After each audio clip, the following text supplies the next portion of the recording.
Ramblings, longer but longer version. For those of you that want to hear this, hopefully is I don't care how many it is. It's up to God. The reason I do these videos is partly because I don't really get to talk too much to English to a lot of people, and I really need out. You, those of you that know me know that my mouth doesn't hardly ever stop, which is not necessarily a good thing. But the other reason I do them is because I feel led to do them, and I feel that I know that there's a few people being blessed. And my whole thing with ministry is if one person gets blessed, it's worth it. I wrote all these books when I started, and there was this huge like volumes of stuff, right? And I felt like it's a long story. We'll talk about that some other ramble. But one person came to me and said that it brought him to tears. One section, one thing, and to me that was I told Joji, I said that's worth it all right there. That is worth it all right there. One person, that's what Oswald said that once. He had a Bible college in Africa. Yeah, these guys are amazing. These old dead guys. That's why I call them my friends. That's another story too. Hey, let's talk about it for a minute. It's a ramble. So the reason I call people like Tozer and Ravenhill and George Mueller my friends, not because I have a working relationship. Obviously not. They're dead. But it's because they've impacted my life so much and they've touched my heart so much, and I feel like I care about them and I love them for what they've done and what they've said and who they are, that I know by either listening to them or what they've read, right? And I feel an affinity towards them, right? So I do call them my friends, just like an old book is a friend, right? It's like that. So anyway, all that said, let's move on. So today we're going to talk more about the Bible. So what I wanted to talk about was Bible version, and it's I'm going to try to keep it under 15 minutes. There's a lot to talk about, right? I took a whole course, and it was like I don't know, it was a lot. It's many. I've told many people that no one's ever done it because when they want to talk about Bible versions, and I get into the deep weeds, and I go, listen, there's a class I took called History and Reliability of the Bible, or was it History and Authenticity? I think it was Reliability, and it's taught by a man named David Hawking, who I do not like his end times theology. He got lost in that, like most folks who really have that theology of end times. They usually wind up, even my beloved Pastor Chuck, they wind up getting lost in it in the end, and you find that that's pretty much all they ever talk about, which is why I think it's sort of dangerous because people don't get saved really if you just harp talking to the same people. Anyway, that's another story. But so I took this class on the Bible, right? And then what it taught me, what it brought to my mind was that there's a couple of different ways we get our text, and this is a real short version, right? So there's a couple of major texts. There's the majority text, which some people call the Byzantine text. Other people call the Textus Receptus the majority. So that's a crazy term. But the Byzantine text, which came out of the Byzantine, actually the Eastern Church, but way before that, back in the day, you can follow a good line, even though it wasn't put into an actual book until like the ninth century, but you can follow traces all the way back to the second century. And I believe that's the most uncorrupted text because the other version that we had in those days was the Latin Bible, right? The Jerome Bible, the Vulgate, and so that one was more. You may or may not know this about the Roman Church is that it was very power driven and politicized, and I mean, some of the popes had five wives, and it was all about power and control. But not all always been. I'm not saying that, but in the Eastern Church, it wasn't like that. It was more like there was a point, and it's in the book called what's it called? It's about the history of the church. I'll get back to that later. But there was a time when the Eastern Church was more simple, and then there was a daughter of one of the leaders, and on his deathbed, his daughter promised him because she was a leader that she would not bring the icons in and she would not bring the relics in, but she did. So that's like paganism. So when you bring in a relic and say this is the cup Jesus used or whatever, but this is the bones of a saint, and the people wind up worshiping that. That's not cool. And the same thing with icons, you pray to the saints and all that. I'm not trying to get against any type of church, but I will say that, when they brought that in, it changed. But the scripture itself was pretty much intact, and they don't have a lot of changes, right? There's a lot of variations within. And then there's this, so those are together, I think. Some people There's fighting within. So which one's better? So some people are like the Textus Receptus, which is where we get our King James Bible and our New King James Bible, and the Young's literal translation.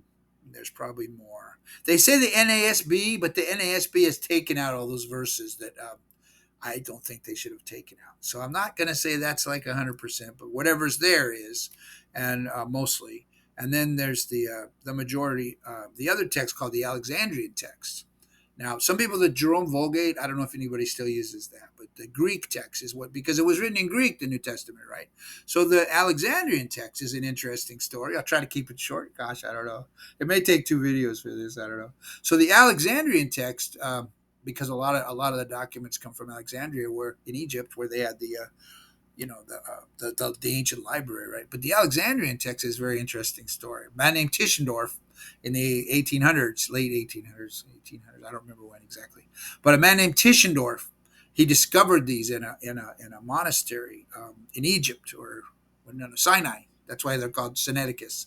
So he discovered these vellum. So they're made out of animal skin, vellum document of the New Testament, and they were burning the pages. He says so. Alert, alert, red alert. This could be not a true story, because you don't burn animal skin vellum to get warm or for light, because it's produces smoke, because it's animal skin. It's not paper. So his whole story is questionable. And there's a whole book that came out about how it was all a fraud. I'm not saying that, but it's possible. But anyway, so that's where that came from. It's called the Textus Sinaiticus, and it's from the Sinai Peninsula, right? So, and then because of that, short. I'll try to give you the short version, but we have these Bibles that came out of that. I'm not going to get into the history of all that, but I would tell you that we have the ESV Bible, the NIV Bible. I don't know, probably I don't know. Those are the two big ones, ESV and NIV. Those are the two big ones that we have that came out of that tradition, right? The Alexandrian text, and they say, and then we had this other one, what's it called, the one from the Vaticanus, right? Which they found, and it says, hey, shortly after they discovered that I'll just use those. I'm just playing. I don't know the history, but it's just kind of odd that they discovered this in 1800 after we already had our Bibles. Everything's cool, and then they discovered in the Vatican Library this other Greek text. Oh wait, they have a Greek text. Oh, we have one too. Here it is, Textus Vaticanus. Now they may have had it all those years. They just didn't want to use it, and now they're going to use it, right? Because they don't want to be left behind and be the smart people. So what came out of this was these are older texts, so we can trust these better because they're older texts. Because these go back to the 4th century, like some of the 3rd century maybe, right? So these are older and more trustworthy, right? So and the world goes and then they actually created this system of Bible criticism. What's it called? Textual criticism, right? Which we had textual criticism. Don't get me wrong, but to put the Bible into just to treat it as another book that we're going to use this. And the whole thing about the textual criticism, there's some really good books out there, which maybe I'll share them on the link or something. But they talk about how the textual criticism was created and the science was created, and it moves all the time. Here's why it moves. Here's why I say that, because the original stuff we have, the original Westcott Hort, is so much different than the Nestle Aland and the Unger. So, and those are just text names. Like if you have a Bible and you open it up, it'll say NU, Nestle Unger or whatever. It'll say, I forgot all the names. I know them, but I forgot them. But those are all the texts we have called the Alexandrian texts. And those, for a long time, I never really thought about it until I took this class. So the NIV is the number one Bible in the world. The NIV, without a doubt. They sell more than they could. And here's the thing about Bibles, and I'm not saying this is why it's a bad thing, but Bible companies that print Bibles is still the number one selling book in the world. So if they can come up with a new Bible, they can make millions of dollars, maybe billions of dollars. So I'm not saying that's a motivation, but it could be. So anyway, but I'm not, I'm just saying that things to think about, right?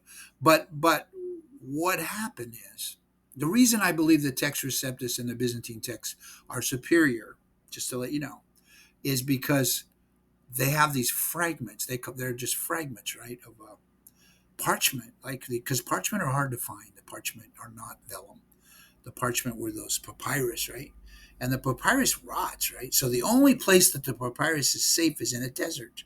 So they dig up a desert like the Dead Sea Scrolls or whatever. They find papyrus, right? And they find someone. So they have all these fragments. And according to Hawking, there's thousands of fragments, maybe hundreds of thousands of fragments that are sitting in the basements of these museums. And they have these people, the scholars, that go through and look at them and decode them and then put them into that scientific thing. This category is Alexandrian. This category is, I forget what they call it, the Textus Receptus category. But they divide them out.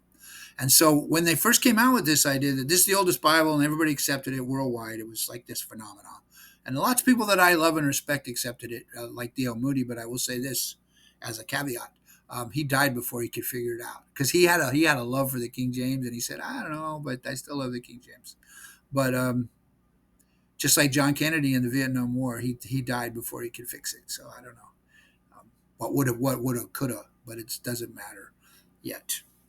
Actually, since I started the rant, I better follow that thought. If anybody, because I know I have people that can't follow. I can barely follow my thoughts, brother. So why is that important? Because D.L. Moody Institute, they started this, what's the name of that one in Texas? There's a Moody, Dallas Seminary was started to propagate this whole thing, right? And dispensationalism, right? So that's another story for another day.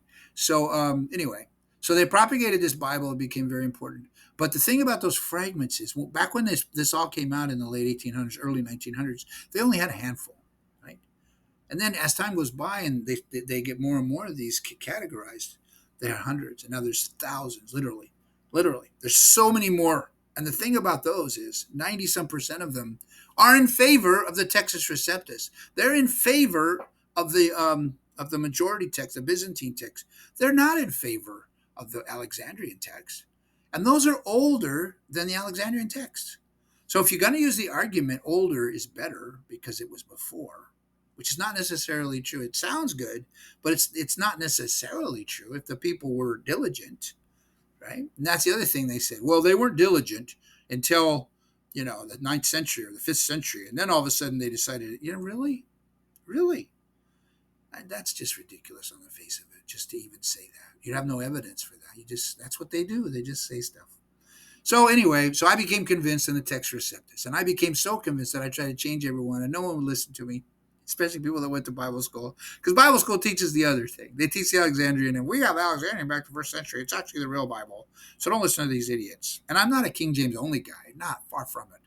I was a Textus Receptus guy. And now, here's what happened. This is the part I want to talk about. It's kind of cool. Hopefully I can do this in about 2 minutes. And we'll be done.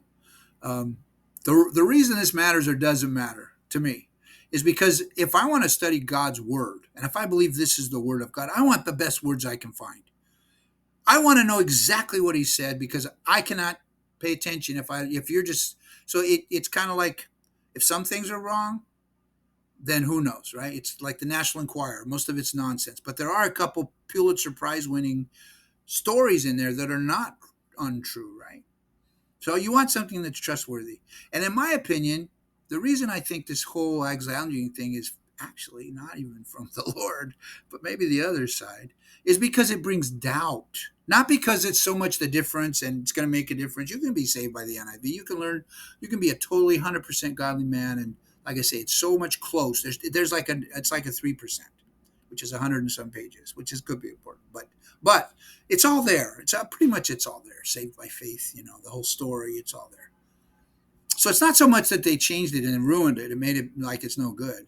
What it is that it created doubt. Like it creates doubt. Like what did the devil say in the garden? Did God really say? So it creates that doubt because if we found something that was older, what if we found something from 70 AD? What if we found something even older? Huh? Now we have the Textus Seventies or something. We have to throw away all these old Bibles. Let's print some new Bibles. This is the most accurate. So all these Bibles, see, here's the thought. God has preserved his word because he's God. And when God says not one jot or tittle shall pass, he preserved it through the majority text all the way through and I do believe that. But it has become a secondary issue to me. And now that I'm at 15 minutes, we'll talk about that in another video. And that one will be called My Blind Spot. And I'll tell you why the versions have become a secondary issue now that I've told you about the versions. So stay tuned. This is a fun day for me. I'm making videos. God bless you guys. Oh, I hope this is interesting. And if not, then you probably didn't finish it. So neener, neener, neener. Anyway, I love you guys. God bless. Ta ta for now.